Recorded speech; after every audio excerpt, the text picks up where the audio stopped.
समानता धन्ना भगत जी ने अपनी वाणी के माध्यम से समाज को एक दिशा और समाज में फैली हुई कुरीतियों को समाप्त करने का काम उन्होंने अपने समय के अंदर किया है।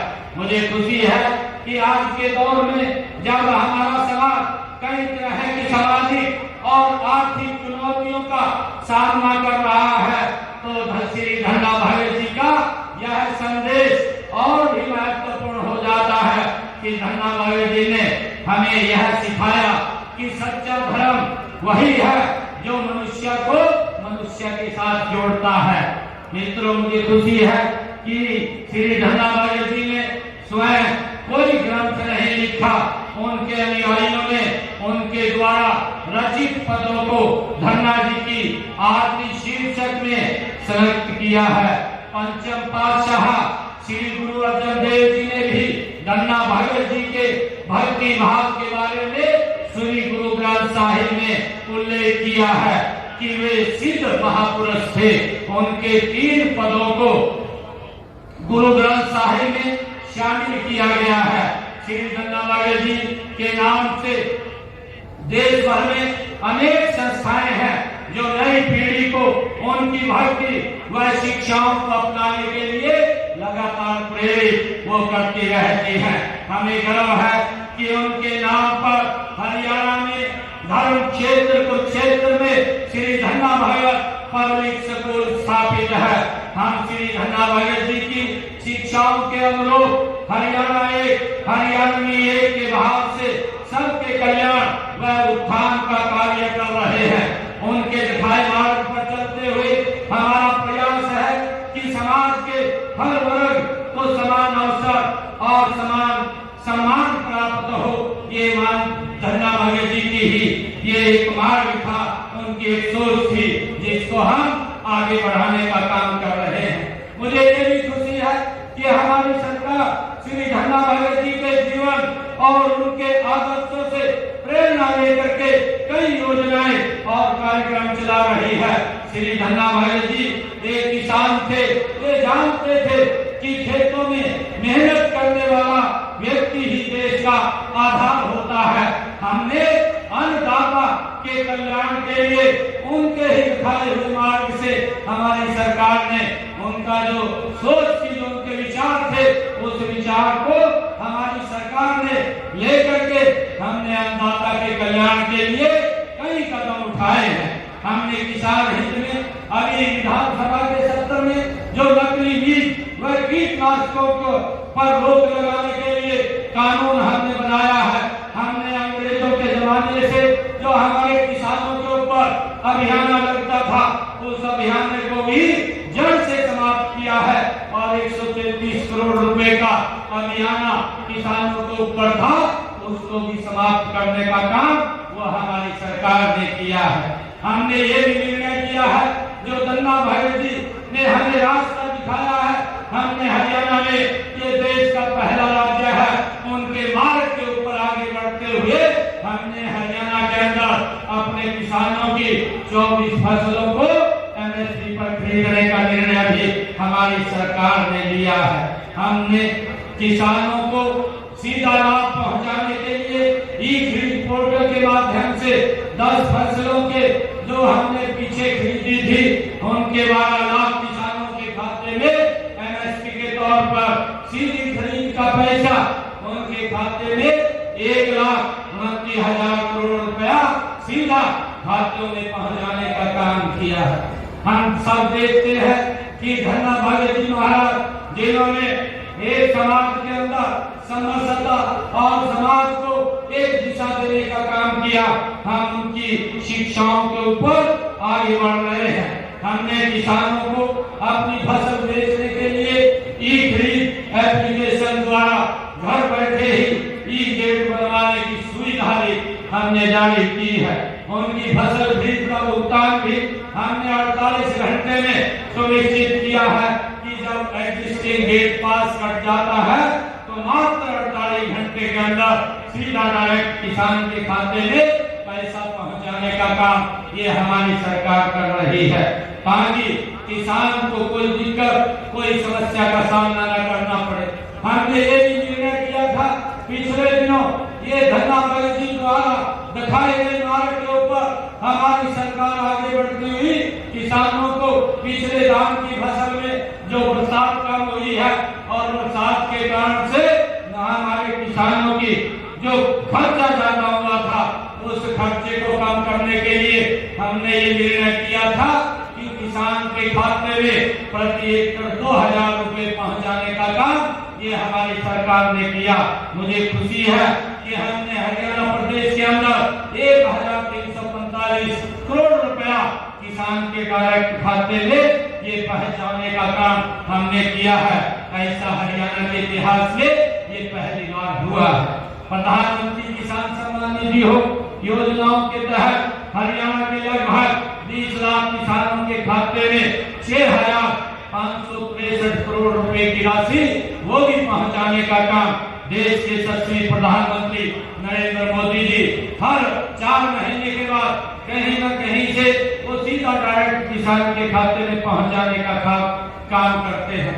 मुझे ये भी खुशी है जब हम ऐसे महान संत, ऐसे महान ऋषि की जयंती के अवसर के ऊपर एकत्र हुए हैं, जो उन्होंने हमें मार्ग दिखाया है, उस मार्ग के ऊपर आगे बढ़ते हुए हमने ये निर्णय किया था पिछले 10 वर्षों में हमारी सरकार ने कि अगर मेरे किसान की फसल का खराबा होता है तो उस खराबी का पैसा भी किसान के डायरेक्ट खाते के अंदर पहुंचाने का काम हमारी सरकार करती है।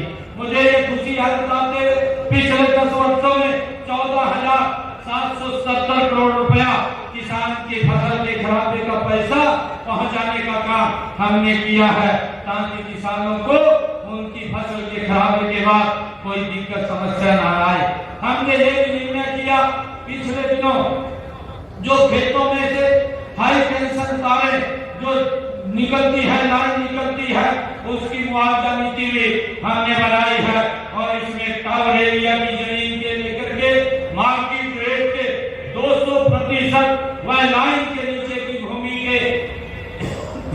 के हमने मार्केट रेट के 20% मुआवजा का प्रावधान भी हमने इसके अंदर किया है।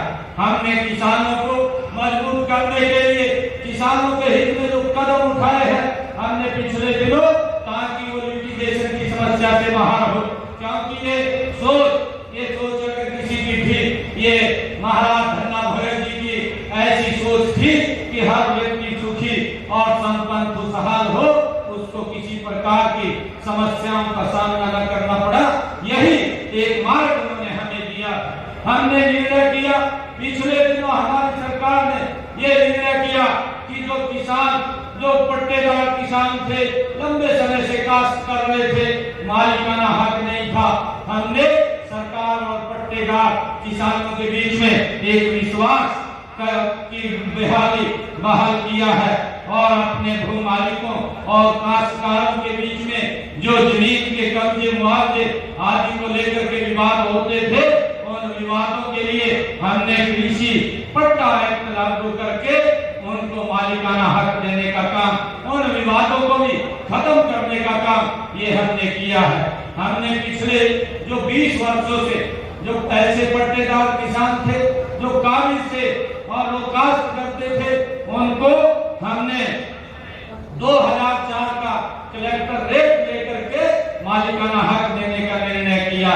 हमने ये भी निर्णय किया है कि गांव के अंदर जो हमारे लोग जो पंचायत भूमि के ऊपर मकान बना हुआ था और वो भी लिटिगेशन के अंदर फंसे रहते थे, उसका भी समाधान हमने निकाला है। हमने ऐसे लोगों को 500 वर्ग गज का प्लाट दे करके 2004 का कलेक्टर रेट उनसे लेकर के उनको भी मालिकाना हक देने का काम ये हमारी सरकार ने किया। आदरणीय धन्ना भाई जी ने भूखे को भोजन देने का जो संदेश दिया है, उसे अपनाते हुए देश के यशस्वी प्रधानमंत्री आदरणीय नरेंद्र मोदी जी ने जो प्रधानमंत्री गरीब कल्याण अन्न योजना के तहत 2028 तक जो बीपीएल परिवार हैं उनको मुफ्त में राशन देने का निर्णय हमारी सरकार ने किया है। मुझे ये भी खुशी है कि आदरणीय धन्ना भाई जी ने जो जीव की हत्या न करने और नशा न करने का भी उन्होंने उपदेश दिया था। इसी दिशा में हमारी सरकार ने हरियाणा में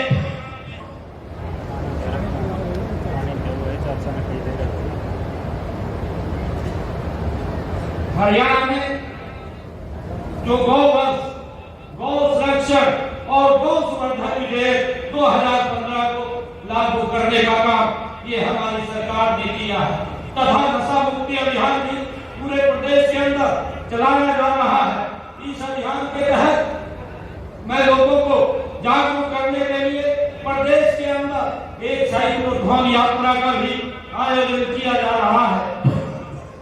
मेरा आप सभी से अनुरोध है कि आप नशे के खिलाफ जन जागरण के इन कामों में अपना हाथ बढ़ाएं।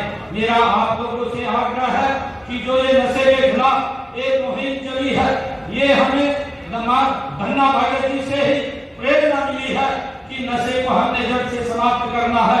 और ये नशा जड़ से तब समाप्त हो सकता है जब इसके अंदर पूर्ण रूप से समाज इसमें आकर के अपनी भागीदारी आयोजित करेगा।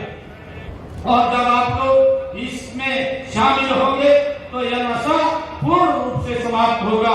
इसके लिए हमने जन जागरण अभियान चला रखा है और हमने कानूनी तौर के ऊपर भी इसके ऊपर सख्त कार्रवाई करने का निर्णय हमारी सरकार ने लिया है। हमने इसके लिए एक मानस पोर्टल भी बना रखा है कि अगर आप लोग वही आपके नजदीक या कहीं मोहल्ले गांव के अंदर कोई नशे में संलिप्त होता है उसकी जानकारी उस मानस पोर्टल के ऊपर आप देंगे तो हम उसके ऊपर सख्त कार्रवाई करने का काम भी हम करेंगे ताकि इस नशे को हम जड़ से खत्म कर सकें। मुझे खुशी है कि धन्ना भाग्य जी ने भगवान श्री कृष्ण जी के कर्म योग को भी अपनाने का बल दिया है। गीता के इस अमर संदेश को विश्व भर में फैलाने के लिए देश विदेशों में अंतर्राष्ट्रीय गीता जयंती महोत्सव का आयोजन भी वो किया जा रहा है। इसी प्रकार से नई पीढ़ियों को आचार व्यवहार बचपन से ही सिखाने के लिए पाठ्यक्रम पुस्तकों में गीता के अध्याय और संतों की वाणियों को भी इसमें शामिल किया गया है। मैं एक बार फिर श्री धन्ना भाग्य जी की जयंती के इस पवित्र अवसर पर आप सभी को हार्दिक बधाई और शुभकामनाएं देता हूँ। आइए हम सब मिलकर के यह संकल्प ले कि हम उनके आदर्शों को अपने जीवन में उतारेंगे और एक बेहतर समाज और राष्ट्र के निर्माण में अपना योगदान देंगे। इस अवसर पर मैं यहाँ उपस्थित महानुभाव से भी अनुरोध करूंगा कि अपने बच्चों को शिक्षित करें और समाज में से जात पात और नीच की खाइयों को बांटने का काम करें। आज इतनी संख्या में आप लोग आए हैं। आज दाड़म खाप में भी आज इस मौके के ऊपर कुछ मांगों का मांग पत्र मुझे दिया था। मैं आज आप लोगों के बीच में जो खाप के द्वारा ये मांग पत्र दिया गया है उसमें से जो मुझे कहा गया है कि सर्व जातीय दाड़म खाप पालवा दाड़म खाप भवन में 40 केवी लोड बढ़ाने के लिए आवेदन अगर वो करते हैं तो विभागीय नॉर्म्स के अनुसार दाड़म खाप भवन में 40 किलोवाट का सोलर पैनल लगवाया जाएगा, जिसके लिए उन्होंने इस मांग पत्र के अंदर ये कहा है।